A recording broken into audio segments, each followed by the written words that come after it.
Women have the power to transform this world. We can end crime and violence if we all agree to do one thing: share. Let's share our wisdom, share our time, share our talents, share our finances, but most of all, let's share our love. This is the female solution. Good evening. I'm Chinta Strausberg, producer and host of On the Case, and I have a very special guest, a friend whose name is Zoe Ma, and she announced her candidacy for mayor of Chicago last Sunday. Zoe, welcome to On the Case. Zoe, are you there? Well, Zoe? Can you see me? I can see you now. Welcome to On the Case. Thank you for inviting me here. You're welcome. So last Sunday, you announced you threw your hat in the ring, and it's very crowded to be mayor of Chicago.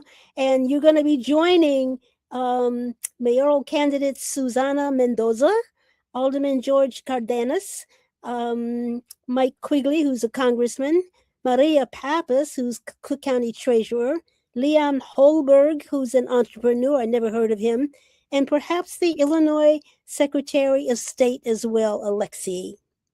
Now, how do you feel about running against all of those people, and why did you decide to run for mayor?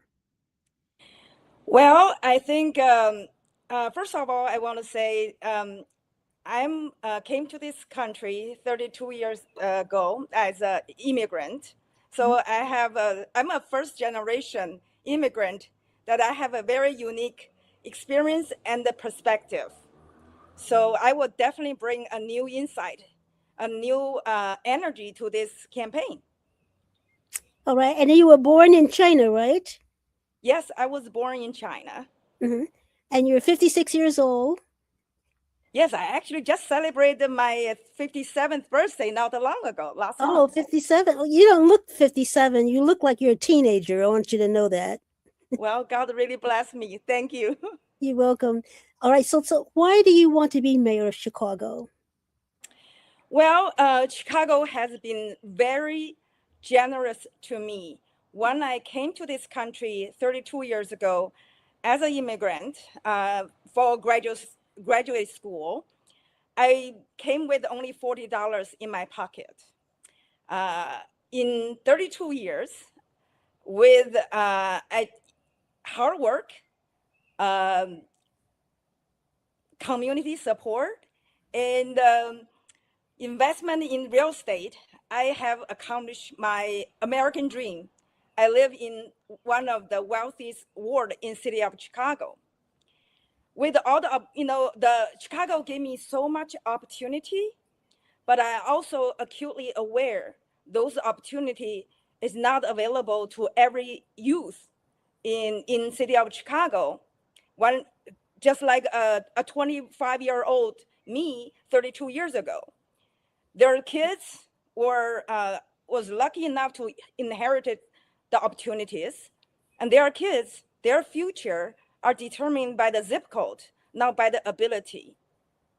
So I feel I want to be the mayor to fight for the equal access to opportunity for all youth in city of Chicago.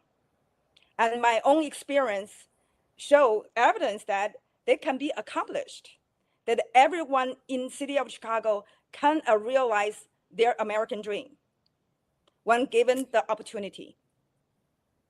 And so you've been working a lot with youth? Yes. Tell me about that. Well, I came as a 25-year-old.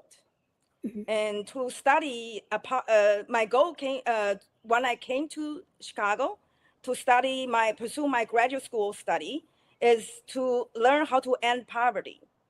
Back in 32 years ago, when China experienced widespread material poverty, I was led to believe American is a land of opportunities, and there is no poverty because everybody have equal access to that opportunity.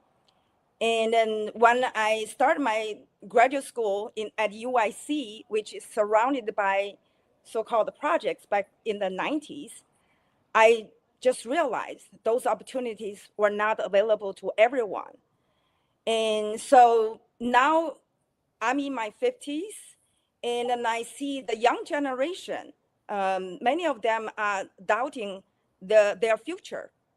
And I just took upon to myself to show that as 25-year-old, given the given to the access to opportunity, they can thrive. And especially if the youth in the South Side and the West Side, they were fighting for that opportunity for a long time. And I have the opportunity to visit many wards in the South Side and West Side and working with them. And at this event, some of them came to my kickoff dinner, and they opened up themselves. They were talking about their struggles, the difficulty to find a job, the mental health struggles. Some of them, they were so excited. They took mic twice to talk about their experience, and some even started dancing right in front of the crowd. I was happily surprised that they feel so comfortable. And I feel that those youth have such a talent. And given the right opportunity, they will thrive. And when you thrive, Chicago shine. Well, it wasn't just teenagers there, or not teenagers, but young people there. There were women, middle age, and some in their 30s, and some in their 60s. So I was just surprised at the breadth of the age difference there. Yeah, you know what? I was just very lucky that I can connect with everyone Hmm. because we are all human beings. We have the same struggle. It doesn't matter our skin color, our age, our income. You see the Chinese, those my supporters. They are from the suburbs. They are willing to help. I think we are all ready to work across our age differences, our race differences, our income differences. We want to build Chicago. Chicago is so beautiful. I think it's the most beautiful city in the whole world. I want to be the ambassador for the city of Chicago for the world. And Be a so how mayor, I will be in that position to promote oh, Chicago at the mhm. world stage. Okay, so now how would you handle the immigrant problem?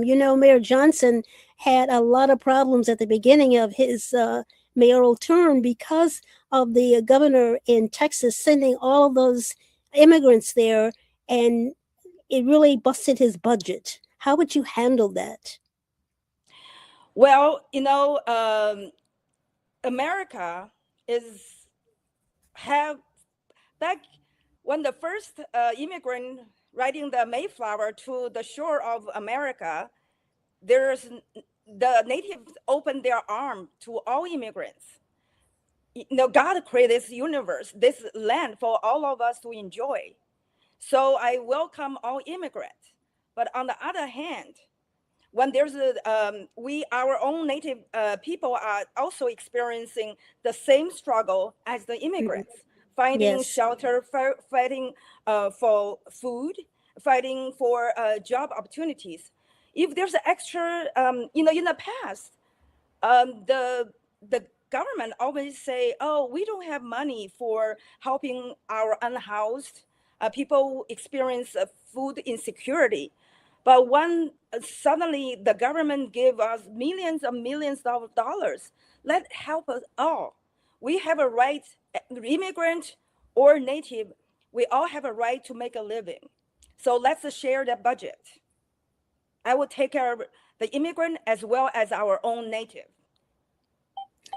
So, but how do you balance with Mayor Johnson? African Americans were furious. Many of them were furious with him for helping the um, the Venezuelans.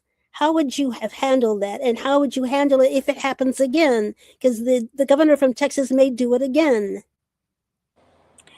I would feel like, you know what, we have equal opportunity. Let's put all the resources together. We divide it. You know, if we have 500 our own unhoused native Chicagoans and 500 of the migrants, I will help them all. Well, I will not give a preference to one group over another. God make us equal, and God created this land for all of us to share. And all the resources it will available to everyone on an equal basis.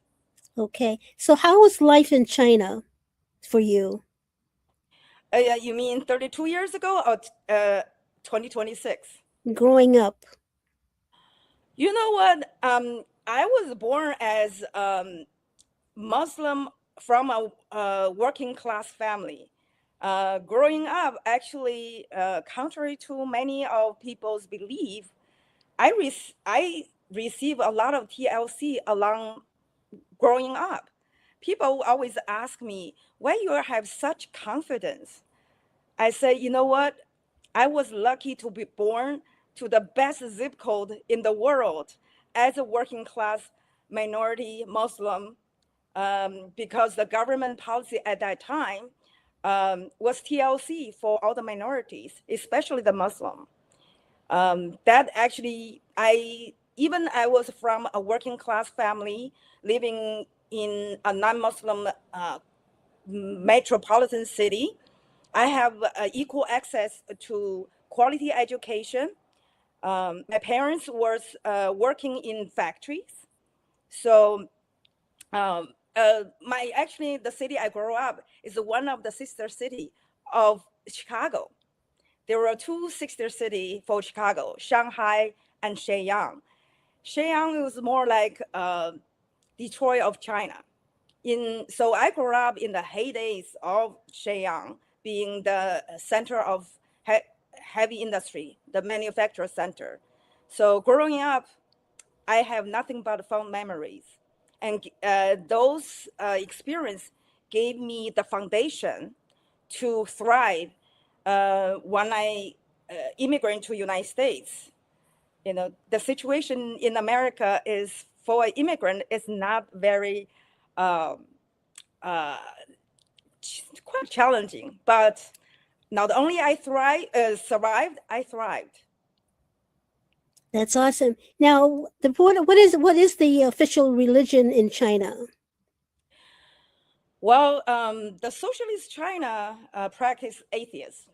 The government have a law to prevent any children younger than 18 years old to be indoctrinated with any religion, regardless if it's Buddhist, Taoism, Christianity, Islamic, just nothing. Just believe in socialism and Karl Marx. I did not know that. Okay, and but you grew up Muslim. That's very interesting. Yes, and Hui Muslim is one of the largest Muslim group in China. Back in when I grew up, we were the largest. We are twice as large as the Uyghurs that most people know about the Chinese Muslim group, the Uyghurs living in Xinjiang province. We were the largest in China, spread all over in every province in China. Our ancestors came during the Mongolian Empire. The Mongolian Empire brought a lot of Central Asian soldiers, craftsmen to China. And then some of them just decide to settle down and marry to Chinese. And the emperor forced us to marry with local Chinese and Mongolians and adopt Chinese last name, spoke Chinese. So that's why after 500 years, we look like more Chinese than Central Asian. That's very interesting. Okay, we're going to take a break. We'll be back with more of with Zoe Ma right after this. Great day. It's your girl Asada here to introduce a new female solution show called Asada Says. That's right. Every month we're going to talk about everything I am, from cryptocurrency and financial security to good health and parenting strategies. Come on and talk with me every Tuesday morning from 7 a.m. to 8 a.m. And let's do that thing the way Asada says it should be done. See you then. Peace right here on the Female Solution.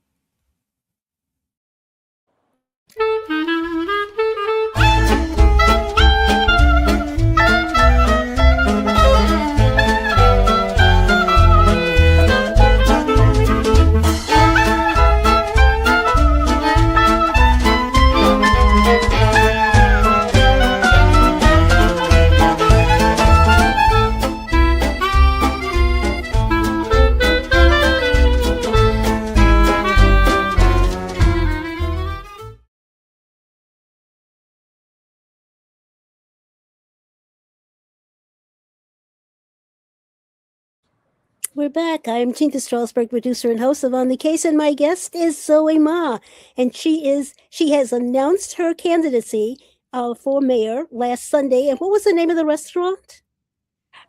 New Farama in 2828 South Wentworth. It's my favorite spot. And so many people really feel they discover a gem in Chinatown. Well, I finally ate a little bit, but the people ate all the food. But I had a little piece of little bit of the, I guess you call it vegetable rice. Yes. It was excellent. I want you to know that. Yes. Excellent. So tell me something. We're having a problem with teen takeovers. Yes. How would you handle teen takeovers? And should parents be held accountable? You know, probably you do not know. I have been a part. A part of the largest teen takeover in the world historically. Back in 1989, I was one of the 500,000 college students went to protest in Beijing at Tiananmen Square, and we took over the Tiananmen Square for 1.5 months. So I covered that. I do remember. yeah. So what was that like? What was that like? It was a party time. Party time. Yes, for most of the 1.5 months, it was party time, and I actually rode on a train for 30 hours because I went to college about 32 hours train ride from my university to Beijing because one of my roommate's brother was in college at the time in Beijing, and he was on hunger strike. And so I, being a student leader, went to Beijing to support him. But we were all welcomed. Getting off the train, walking out of Beijing train station, the residents of Beijing lined up on the street applauding of our arrival. So it was a great experience. The best thing I ever did is be part of the teen takeover in China in 1989. That's true. Now I remember, if my memory serves me correctly, I remember that some of the students were killed. Or was I wrong? As a Tiananmen Square itself, almost nobody killed. For we all, I went in and out of the Tiananmen Square twice in the month of May, and then I remember a day or two after I arrived in Beijing, the government issued a martial law. Even the whole Tiananmen Square was under martial law. Yes. We still had our party. The police was nowhere to be found. And the residents of Beijing, they gave us bread, they gave popsicles, and it was festive at that time. So then I left, went back to my college in the northeast part of China. I came back again because we collect donations in my university back in the northeast, and we brought donations to our fellow college students from our university that stayed in Tiananmen Square for another 2 weeks. The government had tried to negotiate with the student to evacuate from Tiananmen Square, and then the student just basically resist. You know why the joke was? What? Most of the students stayed at the Tiananmen Square were not from Beijing. It was like me from outside of Beijing. And because there was a lot of donations from Hong Kong, Taiwan, and America, they can, first time in their life, they drank Coca-Cola. So they would not leave the Tiananmen Square, because if they leave, They wanted their Coca-Cola. They will not have Coca-Cola anymore. That's So funny. that's why they stayed. And then right before the government eventual order for evacuation, there was a pop star, rock star from Taiwan decided the second wave of protest. And so everybody came to the Tiananmen Square to listen to his concert. So the experience was surreal. It was a party. It sounds like a real party, because I was really worried about the students being shot, you know. So actually there's another layer to that event. Because I was part of this historical event, and the eventual outcome, the ending, was surprise to all of us.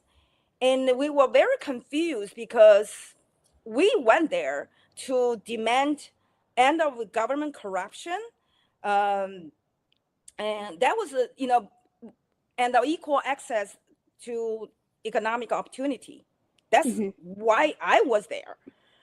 And so when the movement failed, we were surprised, and it actually led my decision to come to United States 3 years after I graduated from college.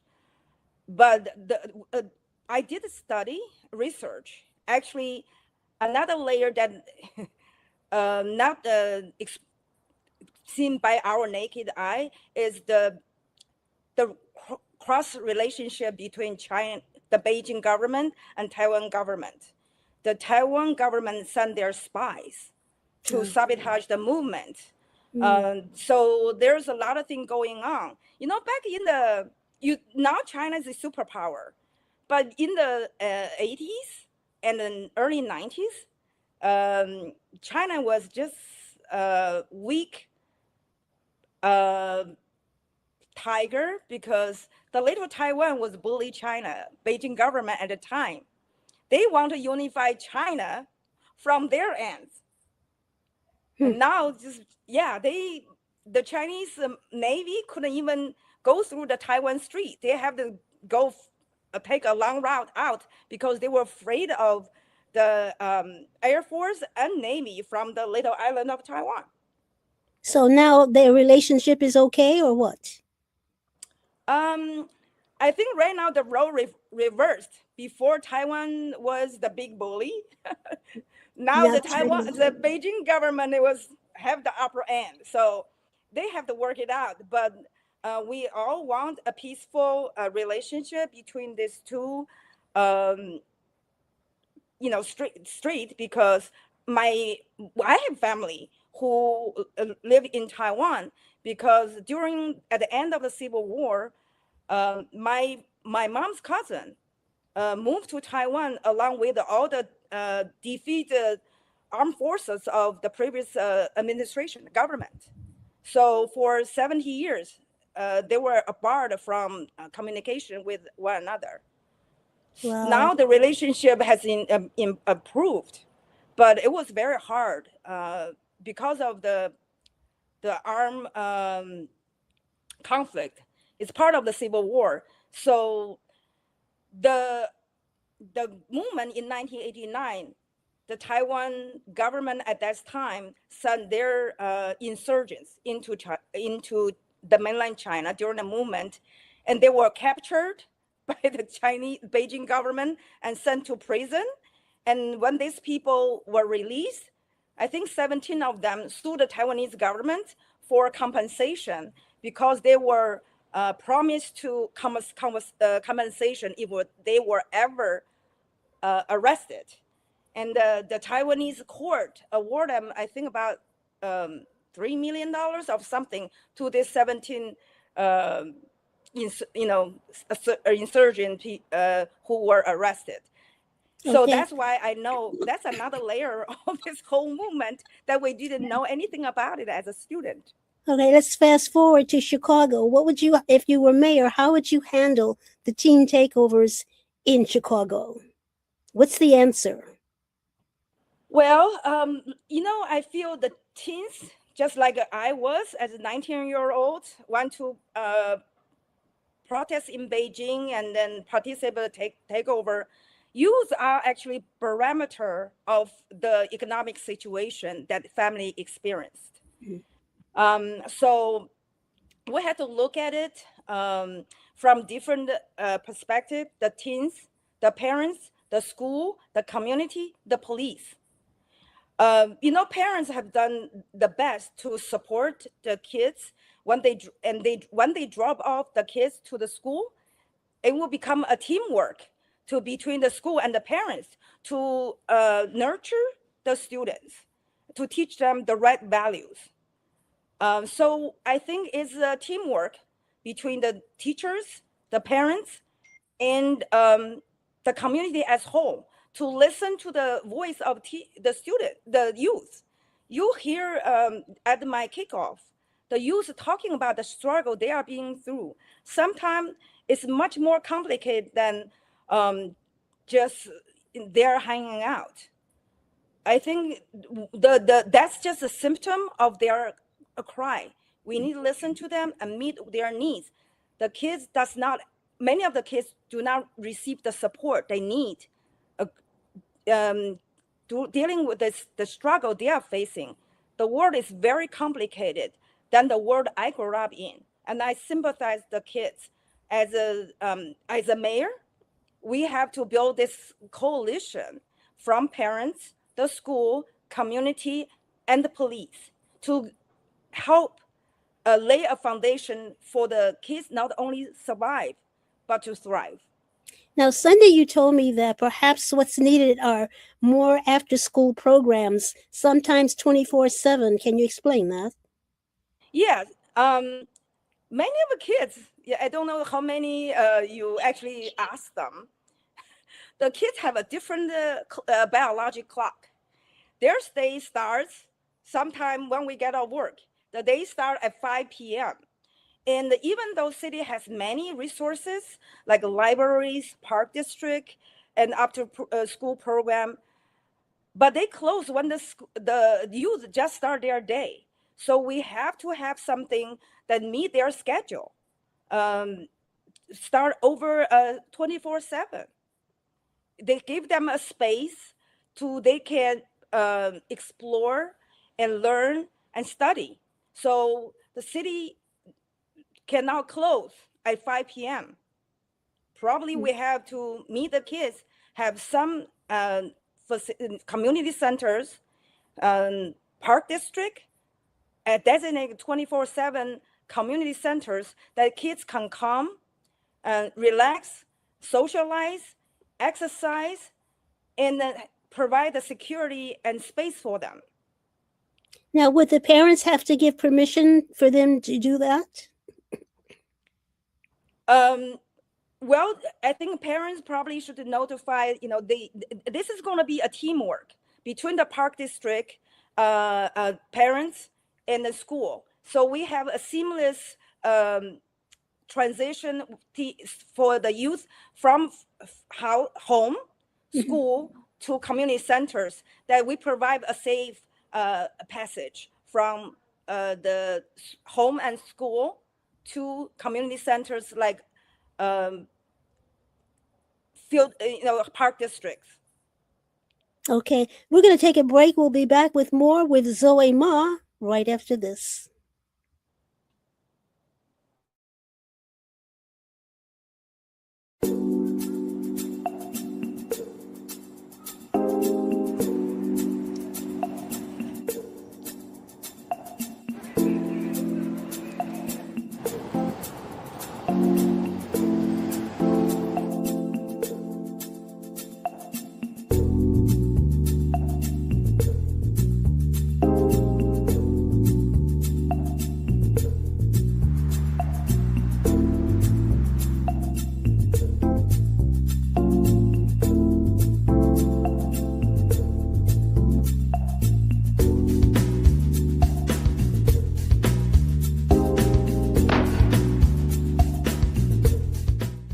housing for the homeless. Because my little brother, in which we're doing this documentary for, Douglas Robinson, your death will not be in vain. He was a heck of a great dude. And I love Doug.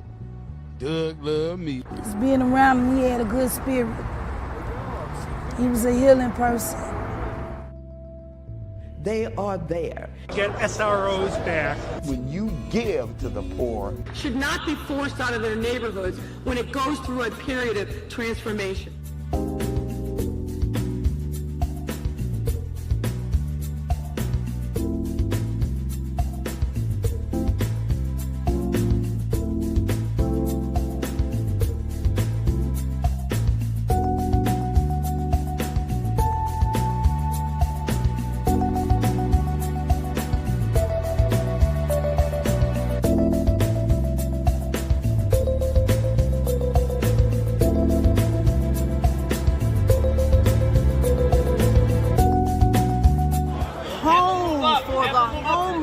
Because there are too many people who are losing their homes to taxes because they can't pay a $1,000 tax bill.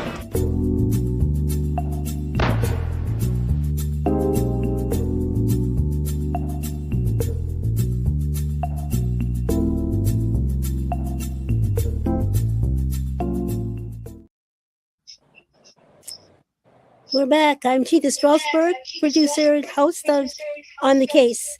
And my guest is Zoe Ma. She has announced her candidacy for mayor of Chicago.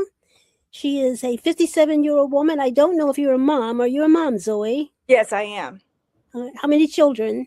I have one. Okay, a son, I bet. Mm-hmm. All right, great. How does he feel about his mother running for mayor? He's very proud of his mom. You know, it's not easy. I will be the historic first generation immigrant, Asian American woman, and Muslim. So with all these titles, he's very proud of his mom. Well, that's great. That's great. Now, Zola was talking about homelessness. What would you do to end, or can you end homelessness in Chicago? It's been around a long time. Yes. I think Chicago is one of the richest cities in the world.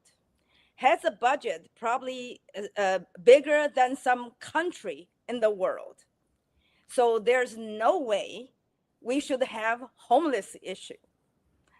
My background is real estate, development of affordable multifamily housing. So my experience actually can help solve this homeless issue in Chicago. Nobody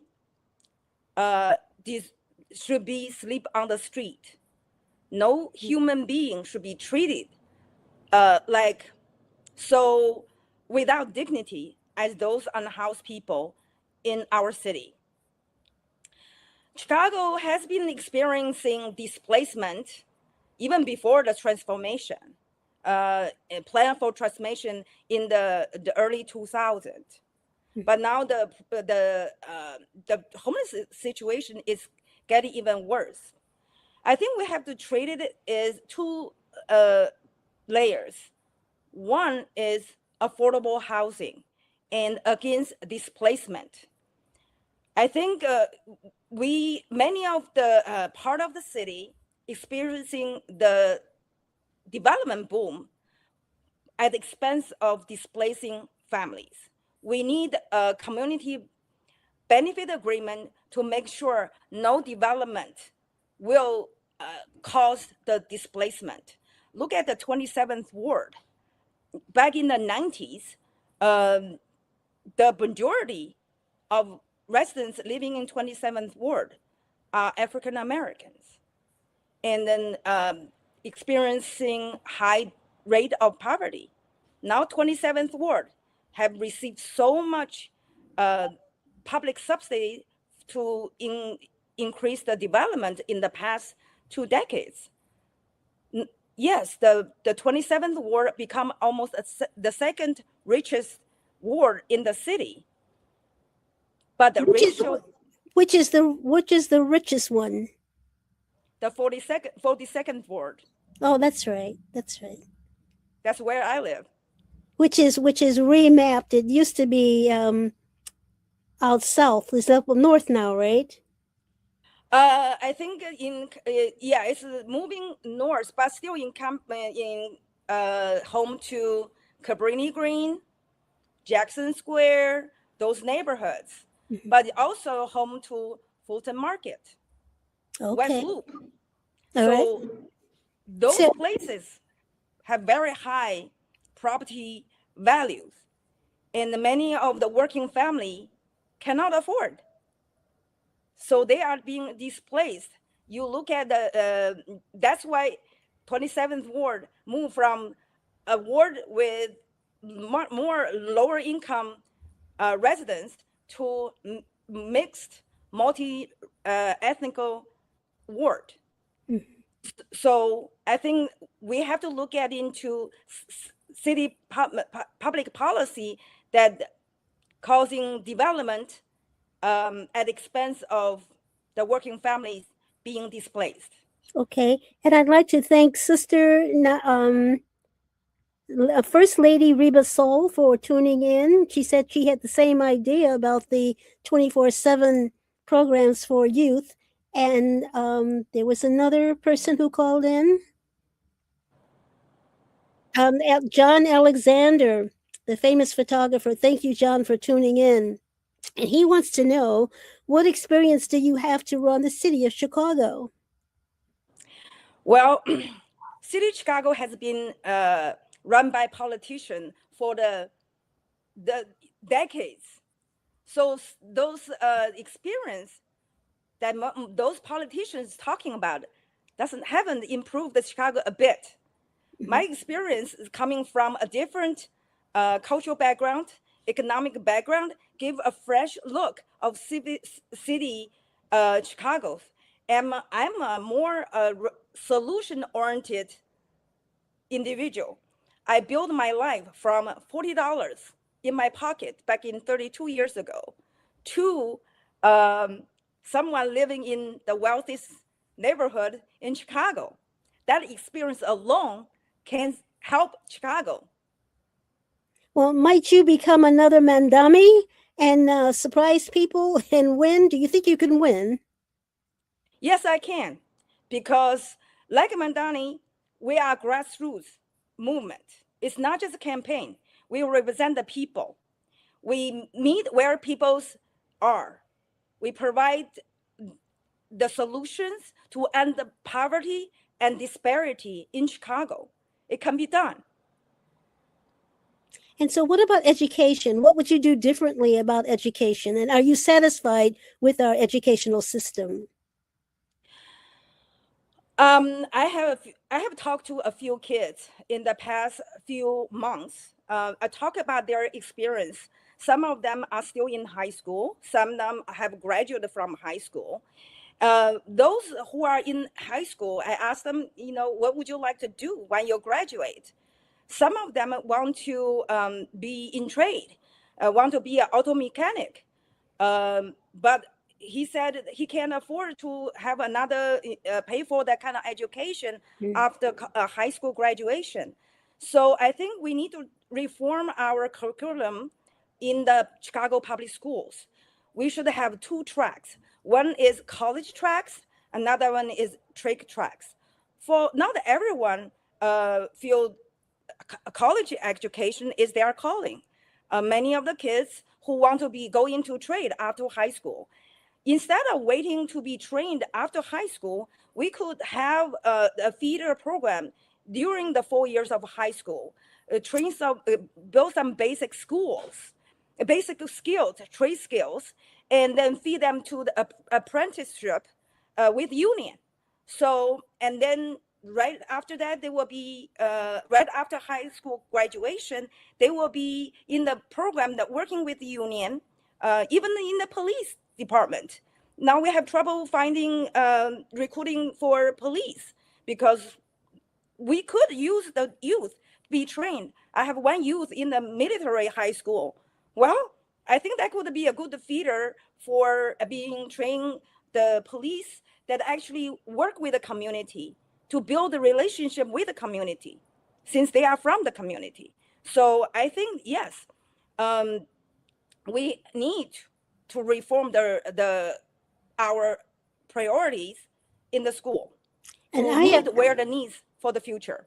absolutely, and I've been talking about this for a very long time because out in the suburbs, what in high school I went to, they had a program where the school partnered with business people, and the students did work, have their little work and be trained. And when they graduated, they had a job. And I've always said, why can't we do that in Chicago? Why can't we have a partnership with corporate Chicago and have the same kind of program? What do you think about Yeah, that? absolutely. That's what I've been talking to many of the kids. Couple weeks ago, I met a kid play drum in the intersection of Roosevelt and Ashland. To just want to raise a little money to buy a sneaker, to go Mhm. to a birthday party. I feel it was so dangerous. But the drive of that kid, he actually called me even yesterday. He said, Zoe, you can come to see me at the Ashland and Roosevelt.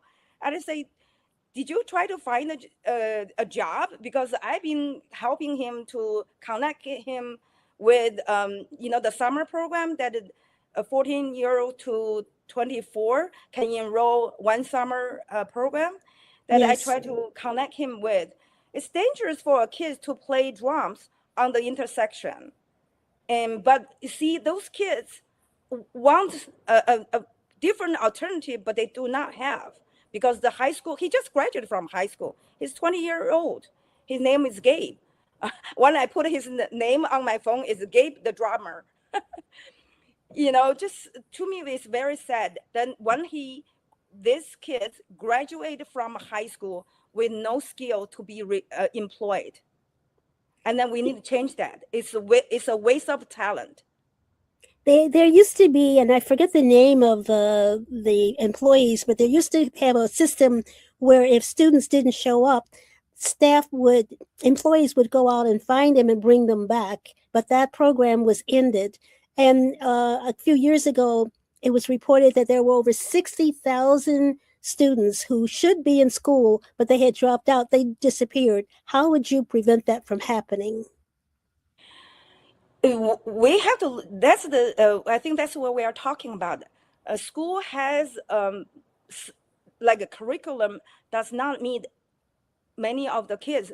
Maybe those, like you said, the 60,000 students who would not show up for school. There's Mhm. many reasons they are being absent from school. Maybe one of these, the curriculum is not engaging. Building a school that the kids feel there's a future, that they can build a school, build the skills, that they can apply the skills to jobs in the future. Another thing is many of the students still experiencing homelessness, issue at the homes, and they're poverty. They are couch serving from one friend's house to another house. They have many things on their mind. They are in the survival mode. I think the school have to look at those issues. Okay, we're going to take a break. We'll be back with more with Zoe Ma right after this.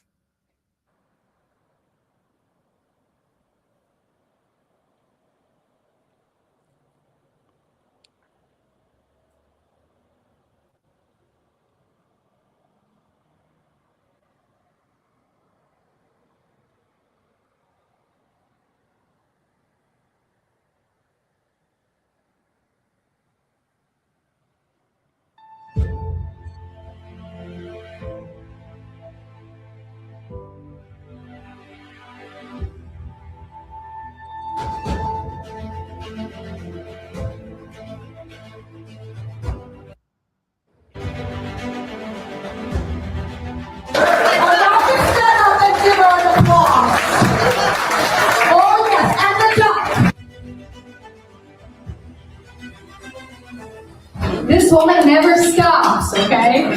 So that is why she needs to be the next mayor of Chicago, and I'm here to support her.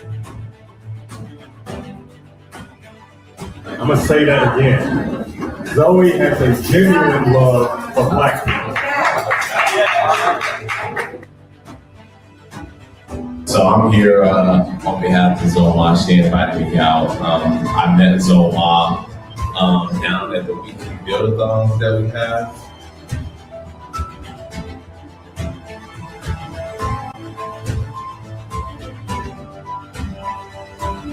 Zoe Ma. I think she is our role model. And then we already mentioned she's talking. But now next time we all stand up, support Zoe Ma.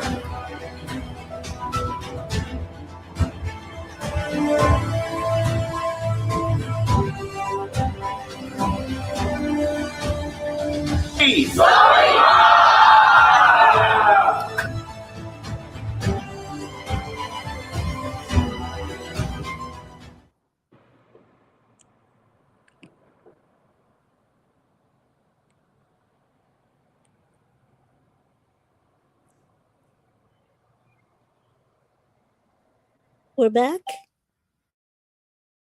Leaders of nonprofits empowering worlds. Let's go. But the vision that God gave me, I felt that it was time for me to step out and work on the vision that God gave me. We need look no further. We have a unique voice. We have a unique talent pool.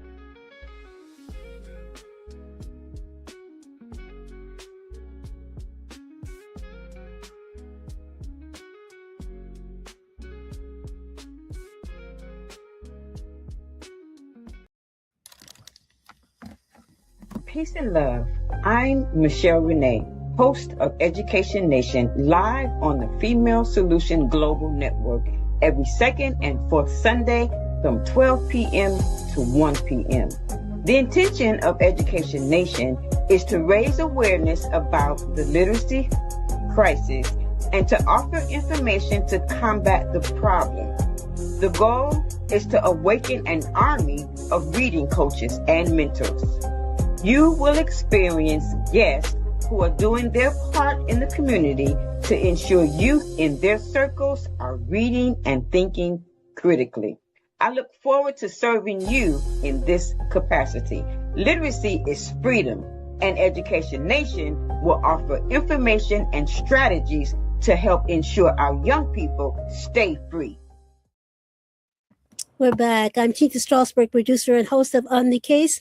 Zoe Ma is such an interesting person, absolutely. But we have a serious problem right now. Although crime is down, supposedly down, shootings and violence are up.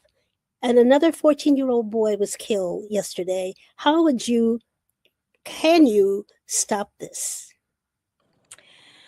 Okay, so we have to look at the true picture of Chicago. You know, Chicago, actually, we have the richest wards, the top 5 richest ward, and the top we call it the top wealth ward and the top need ward. Where are those shootings are? We have to look at that. They are not in the top 5 wealthy ward. It goes by zip codes in the Black wards and the Hispanic wards. Yes. So then we look at what those wards, how it different from the wealthy ward. There have a lot of vacant homes, border homes, vacant lot.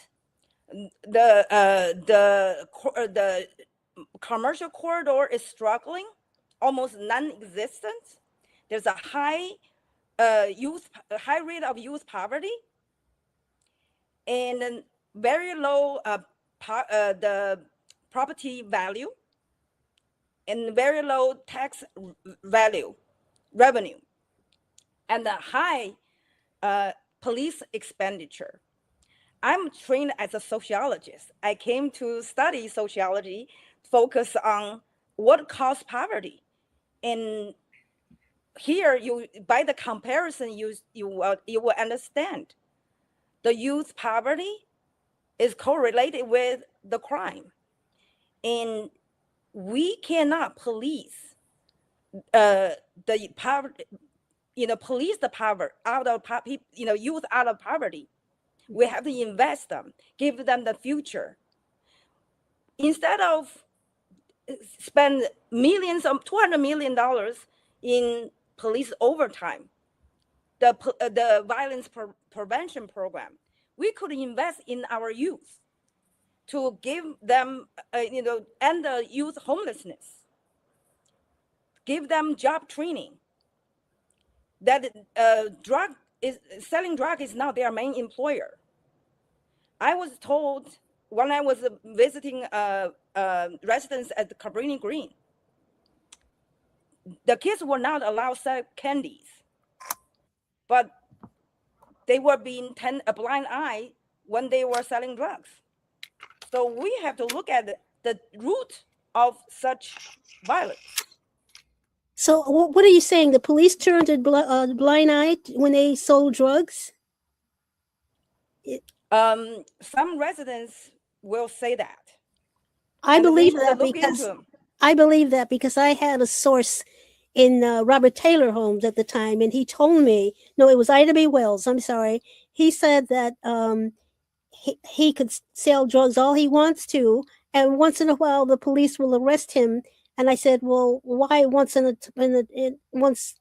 sometimes? And he said, because it would make him look bad. So he had to be arrested a couple of times. And I had another source in Robert Taylor Home where he told me that he got arrested.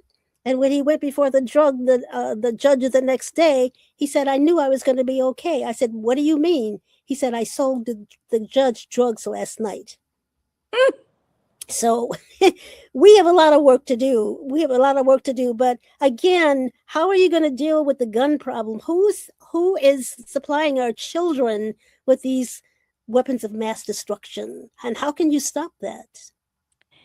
I think we have to hold both parents, school, and police department and the community accountable.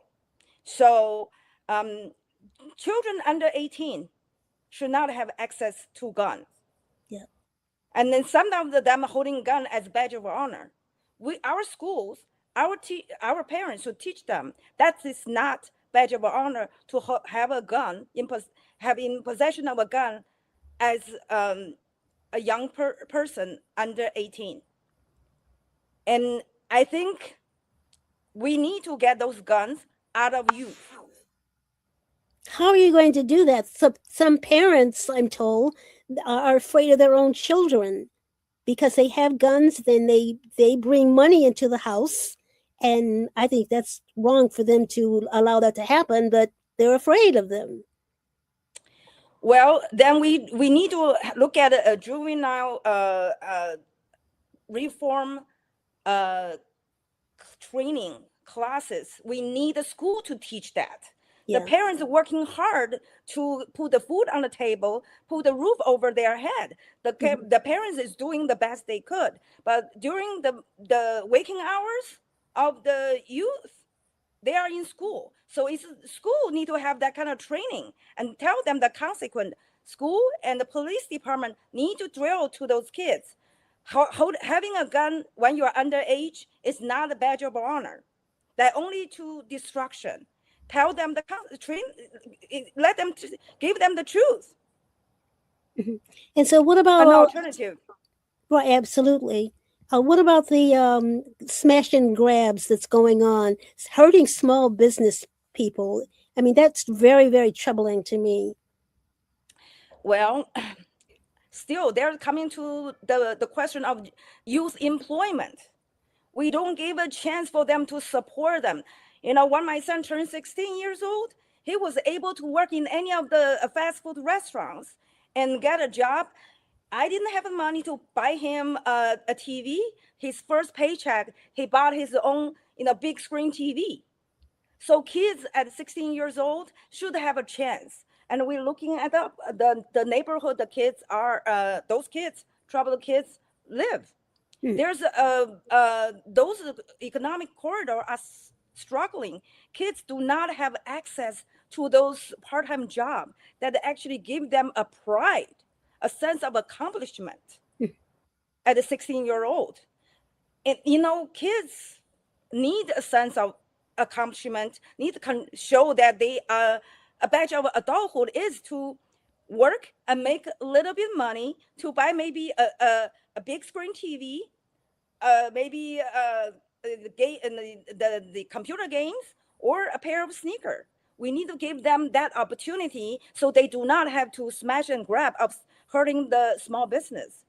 That's the current situation is a lose-lose situation. We need to build up the small business in those wards that experience high rate of youth poverty. Absolutely. And do you think this is time for the city to have a youth czar? Absolutely. When I become the mayor, I will establish a mayor's office on youth empowerment. So put all the resources together to solve these solutions.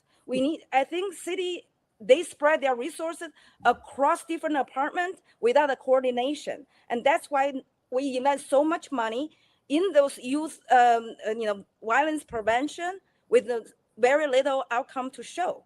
So we need to put the resources together as a designated office of youth empowerment, just like a mayor has office of seniors and people with a disability. Youth is our future. Youth deserve the same kind of resources, if it's not more. Our youth is the age group has the least resources and opportunity, and that's why you see so much gun violence actually committed by our youth. It's a sign of desperation, a sign of survival. We should change that. We need to bring hope for them. All right, and so like what I did when I was in China, I feel like I received a lot of TLC when I growing up. We need to show the kids the kind of TLC they deserve, so they can thrive, not to survive every single day. Okay, and so the Higher Learning TV show has tuned in, and she says youth homelessness is at an all-time high. Not only adults, but whole families too. Yeah, that's a very it's a tragic for city have a budget of a size of a country and have youth poverty and then homelessness. There's a different way to solve the homeless placement quickly and the long term. In the short term, I don't know if you travel around the world. Sometime in Japan and London, when the hotel can be very expensive, the full size of hotel room, they have kind of what is not a cubicle, but it's almost it's kind of slipped my mind, but it's basically capsule hotel. So yeah, I would like just for temporary situations, emerging situations, that we can build this overnight capsule hotel type of house our unhoused people on a temporary situation, so they don't have to live under the bridge in the park. Yes, and the Lady Soul had a comment. She agreed with you, but I don't see her statement anymore. Oh, she says, as an educator, I agree with your concepts to ensure youth success, and you've probably certainly done your homework to see what help looks like for our youth. I want to thank you so much, Zoe Ma, for being on the case, and good luck on your campaign to become the first Asian Muslim mayor of Chicago. Thank you. You're welcome. Thank you for having me. See you next Friday. See ya.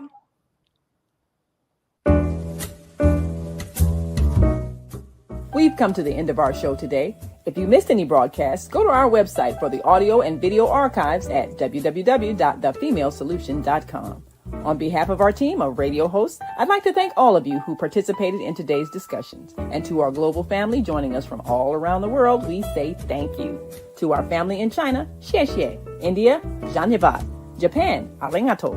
Korea, kamsamnida. Russia, spasiba. Germany, danke. Poland, dziękuję. France, merci. Spain, gracias. Italy, grazie. Egypt, shukran. Ghana, madasi. Nigeria, eshe. South Africa, ngiyabonga. Senegal, jareh. Kenya, asante. Israel, toda. Pakistan, shukriya. Afghanistan, tashakur. Saudi Arabia and Palestine, shukran. Assalamu alaikum wa rahmatullahi wa barakatuhu. Thank you, and may peace be upon you and the mercy of God and God's blessings.